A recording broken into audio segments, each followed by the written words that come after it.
Why do you think it is that in 2012 we still only have 15% of above the line people are women?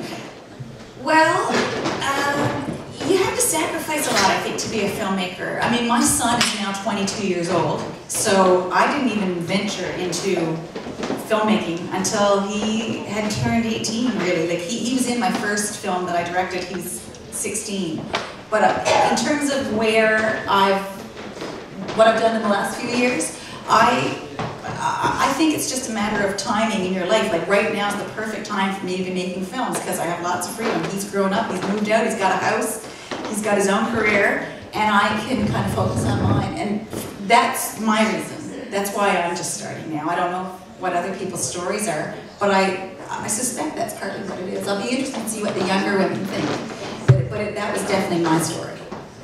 Well, I think there's a lot of bigger issues on why that's the case, just in the way that it's a sort of systemic thing, not just in film.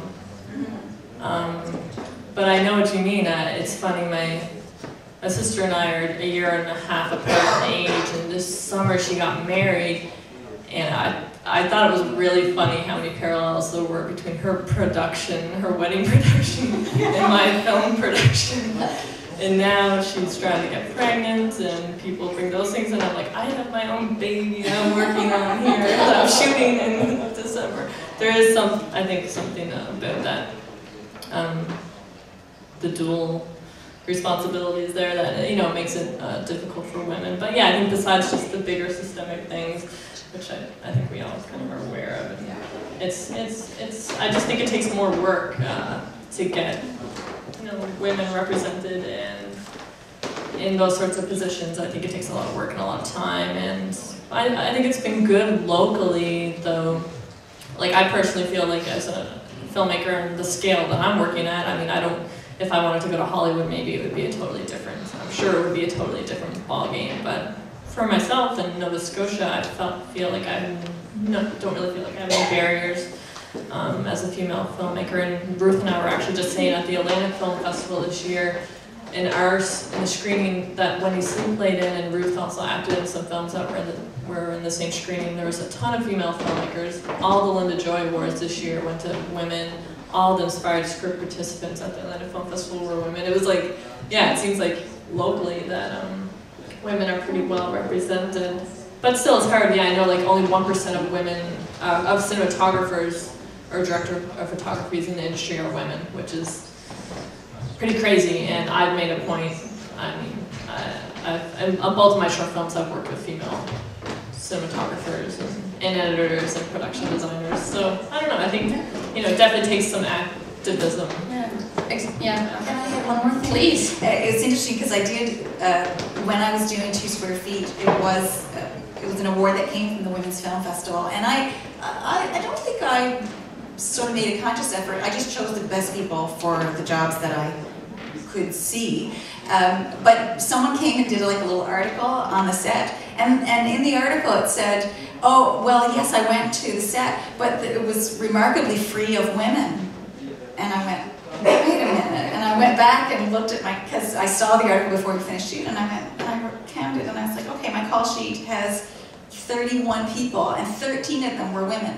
And I was like, well, that's not bad as the averages go. Like, it was about 30%. And so I wrote back a little comment, and I said, well, just so you know, I think it ended up being 31%.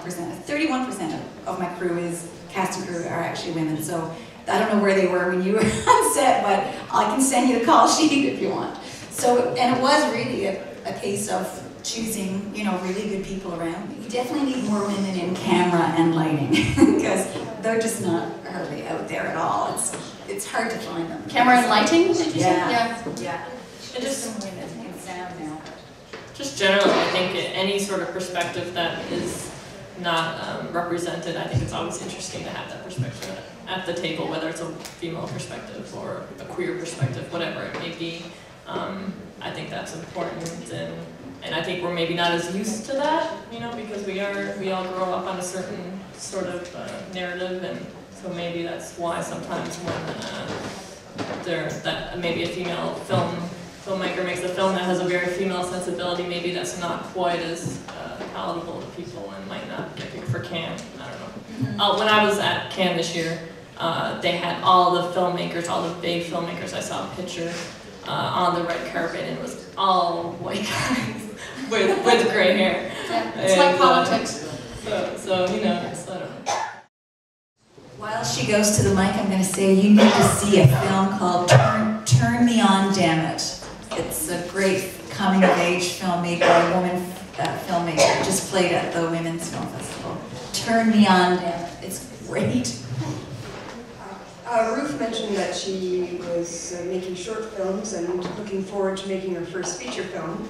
And I'm just curious if making short films is an industry unto itself, or is the motivation always to perfect your skills and move on to feature films? I guess it depends where you are. Like in New Brunswick, largely people who make short films do have an intention of moving on to features. That said, New Brunswick, you know, we are kind of our own little hub. I do think that there's a short film is not meant to be a condensed feature. You know, it's a different art form, it's a different medium, and it's, you know, you do see you'll see short films sometimes that try and squeeze in little 3-act structures and things like that, and I feel that that's the trap, is not recognizing the difference between short films and features. I think short films is a good place. I want to move on to features as well. I have my first one in development, so that always has been my goal. But every short film that I've made, I approached as the most important thing I've ever done. And like you said, like I'm pregnant with this movie, you know? And it's every film I've done has been the most important thing at that time in my life. And I've looked at it independently. I'm not trying to make calling card films. I'm trying to build a strong base with the work that I have that is short. And short is a good place to start because it's less expensive. But there's you can't make a living making short films. You actually can't make any money making short films. Someone asked me last year, because I won a couple of awards and I made the film, and they said, "What did you do with all that money?" And I went, "I paid everybody." What money? What money do you mean? And all that money you won. I was like, there wasn't any money. I didn't make any money. In fact, I think I might have gotten paid back for some of my postage on 2 square feet so far. So there's no money, and I think that's one of the motivations why people make, you know, sort of a body of work. You do have to have some, well, maybe you don't have to, but generally people want a body of work in order to say, look, I can do this. And it's certainly part of my motivation. I just kind of showed up a little late, but you said something that really kind of resonated with me. You were talking about how you long for a film where there's like a female hero or something like that, and you said that, you know, people only make films of what they know. But I thought that really made a lot of sense, you know, because you really don't see that a lot. And I was wondering, just generally speaking from a guy's perspective, not really knowing anything about women, how could someone like me perhaps get into the mind frame of what women, like what you know what I'm trying to say here, like what your mind's go, like how can someone like me who wants to do something different or maybe touch a different audience that they're not normally thinking on hitting, how could you? I personally, when I write, I usually take inspiration from real people. So I don't know if you do that much, but like I'm writing a feature film now, and it's inspired by a guy that I knew, and I do have that conflict where I'm like, wow, because he had a very strong personality, and in the script it's about him and a girl, but he's always coming out like very dominant, and I'm kind of like trying to work against it a little bit. But I don't really want to. I don't think you want to overthink it too much. But if you do find maybe that if you do take inspiration from real life, then maybe you know someone that you can kind of.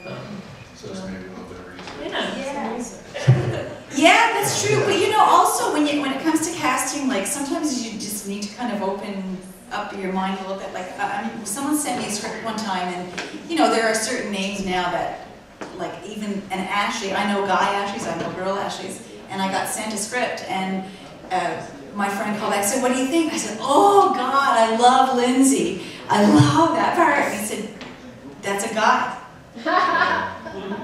I said, "What?" So I was amazed that, like, I read that whole script thinking that that Lindsay was a woman, and so as far as I was concerned, I was Lindsay. I was not, by the way, cast as Lindsay, but I read it and I thought, you know, it totally could work. There was nothing that was outside the realm of possibility. So I think that's an important thing, and I do hear sometimes that happens, like directors will see somebody and go, wow, she's not right for that, but man, she could be this part. She could be that doctor, or she could be that lawyer.